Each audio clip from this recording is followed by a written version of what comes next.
Hello বন্ধুরা, সবাই কেমন আছো? আশা করছি সবাই ভালোই আছো। আজকে তোমাদের জন্য নিয়ে আসলাম একটা নতুন ভিডিও।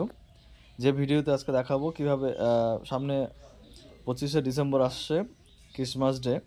কীভাবে ক্রিসমাস ডে সম্পর্কে আমরা একটা ছবি আঁকবো।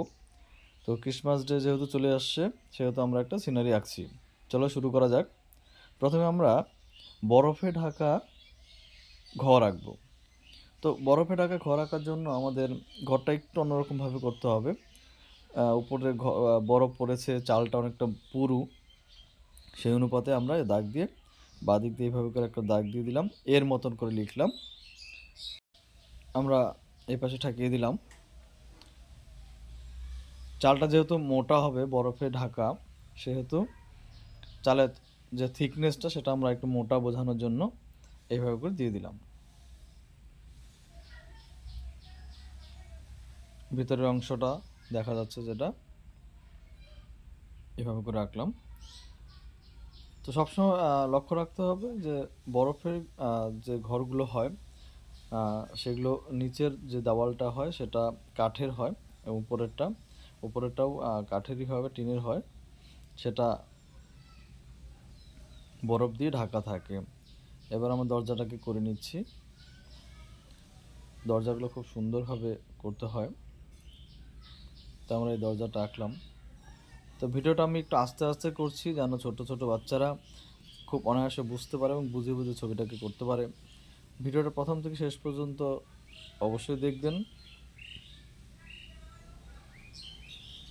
প্রথম থেকে শেষ পর্যন্ত না দেখলে ভিডিওটা বুঝতে পারবেন না।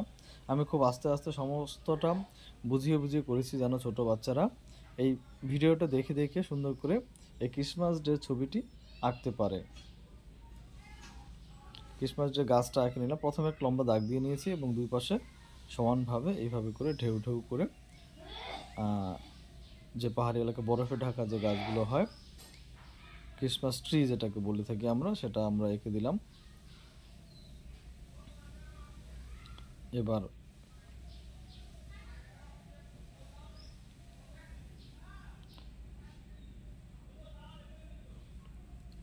পাশে এভাবে একটা বেড়ার মতন বা ওয়ালের মতন করে দিলাম।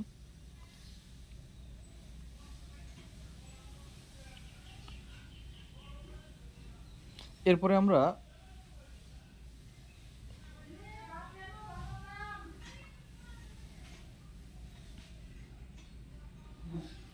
সান্টাক্লজের ছবিটা আঁকবো। সান্টাক্লজের ছবিটা কীভাবে আমি এঁকেছি দেখো। প্রথমে আমি রুল দিয়ে করে নিয়েছি, পরে আমি স্কেচ পেন দিয়ে তোমাদের বোঝার সুবিধার্থে আমি আবার দ্বিতীয়বার করছি। প্রথমে টুপির ওই উপরের অংশটাকে আমরা প্রথমে করে নিল চাঁদের মতন করে। নিশ্চয়ই তোমরা এই চাঁদের মতন একটু অংশ আঁকতে পারবে। তারপরে আমরা মুখমণ্ডলটা আঁকার চেষ্টা করছি। মণ্ডলটা আঁকবো। তো মুখমণ্ডলটা আঁকার জন্য এরপর সে নিচে দাড়িটাকেও করে নিলাম। দেখো কি অনায়াসে আমরা সাবধানতার সাথে ছবিটাকে করব। নাকটা করলাম, একটা গোল আলুর মতন দিয়ে দিলাম এবং দুই পাশ থেকে এইভাবে করে নামিয়ে দিলাম। তো গোপটা হয়ে গেল।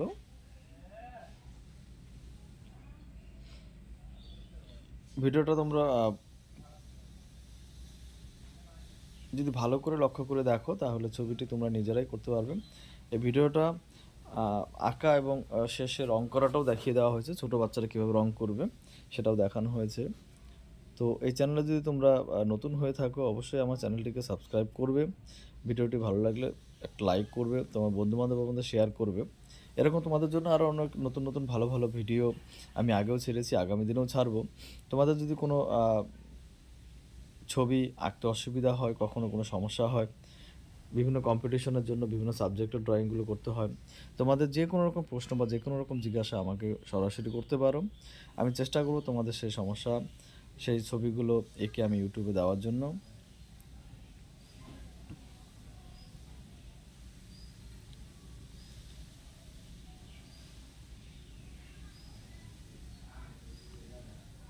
আমি আস্তে আস্তে ভিডিওটা করছি এই কারণেই, যেন তোমরা ছবির প্রত্যেকটা দাগ, প্রতিটা মুহূর্তকে তোমরা সুন্দর করে দেখে ফলো করে ছবিটিকে আঁকতে পারো।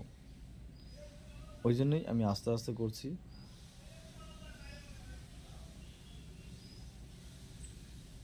মাঝখানে যে বেল্টটা থাকে, বেল্টের এই 4 কোণ অংশটাকে আমরা করে নিলাম। তার মাঝখানেও একটা বক্সের মতন ওটা দিব, পরে আমরা দুই পাশে এভাবে করে বাড়িয়ে দিলাম, এটা বেল্ট হয়ে গেল। তারপরে আমি হাতটাকে করব। ছোটদের জন্য খুব সাধারণভাবে এঁকেছি যেন তোমরা এই সান্টা ক্লজকে খুব তাড়াতাড়ি এবং খুব সুন্দর করে আঁকতে পারো। এই হাতের অংশটাকে জাস্ট গোল করে দিলেই হবে, এখানে নখটা বোঝানোর জন্য।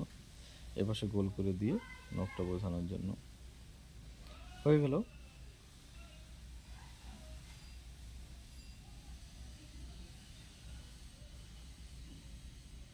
এবার আমরা টুপিটাকে করে নিচ্ছি।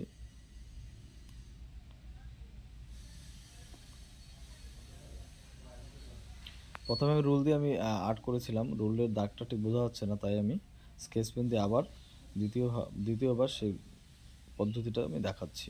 টুপিটা হয়ে গেল। এবার আমরা এই অংশটা প্যান্টে করে নিলাম। দুটো পা সমান সমান দেওয়ার চেষ্টা করব। তারপরে প্যান্টের সাদা অংশটাতে দেব।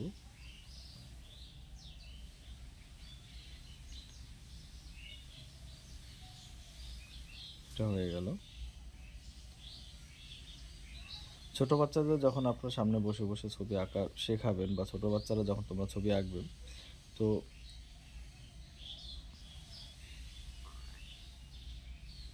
তাড়াহুড়ো না করে আস্তে আস্তে খুব সুন্দর করে ছবিগুলো আঁকার চেষ্টা করবে, তাহলে খুব সুন্দর হবে।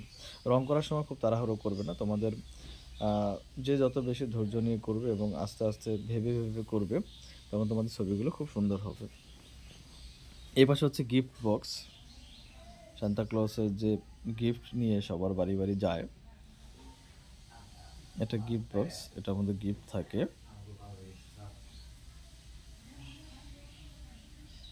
এটা আমরা গিফট বক্স করছি। মাঝখানে ফিতে দিয়ে বাঁধা থাকে, সেই অংশটাকে আমরা করলাম।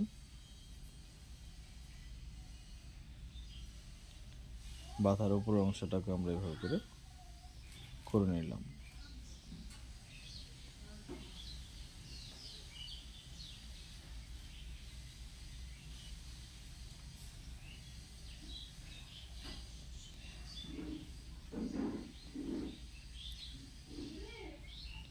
তোমরা গেস করতে থাকো এই সান্তা ক্লজের এই ছবিটার মধ্যে কী কী কালার লাগতে পারে।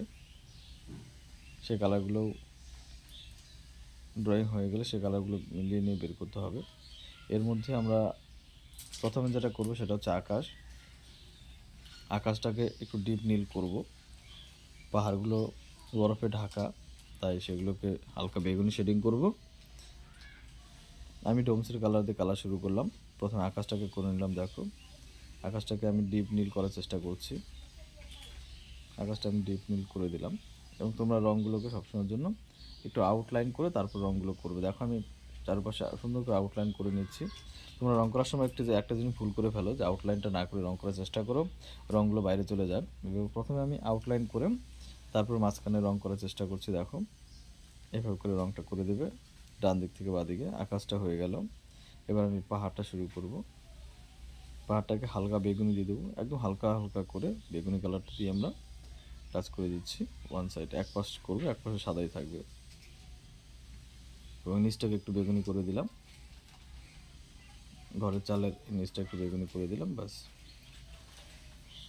তো এটা আমাদের বেগুনি কালারের কাজ শেষ হয়ে গেলো। আমরা ব্রাউন কালার নিয়ে নিলাম। ঘরের দেওয়ালগুলো তোমাদের আগেই বলেছি, দেওয়ালটা আমাদের কাঠের হয়, তাই আমরা ব্রাউন কালার করে দিচ্ছি।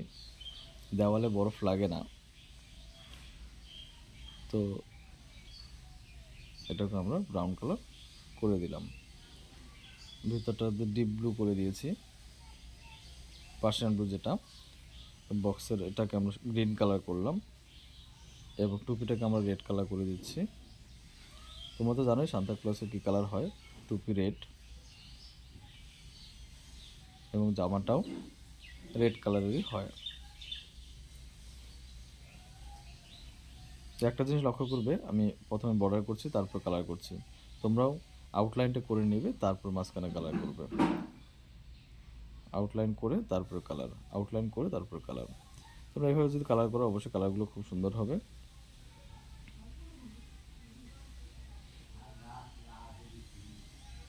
এখন জুতোটাকে আমরা ব্ল্যাক কালার করে দিলাম এবং বেলটাকে আমরা ব্ল্যাক কালার করে দিলাম, হয়ে গেল। এটাকে আমরা গ্রিন কালার করে দিয়েছি, তোমরা চাইলে অন্য কালার করতে পারো। শরীরের কালারটা পিচ কালার করে দিলাম মুখের, এবং গ্রে কালার দিয়ে দাড়ি এবং গোপটা করে দিলাম। হালকা ব্লু কালার নিয়ে আমরা সাদা যে অংশটা সেটাকে আমরা হালকা করে করে দিলাম। এবার ব্ল্যাক কালারটা দিয়ে ঘরের চালের দাগগুলো দিয়ে দিলাম, এভাবে করে ব্ল্যাক কালার দিয়ে করে দিলাম। যাই হোক, ভিডিওটা ভালো লাগলে অবশ্যই শেয়ার করবে, লাইক করবে এবং চ্যানেলে নতুন হয়ে সাবস্ক্রাইব করবে।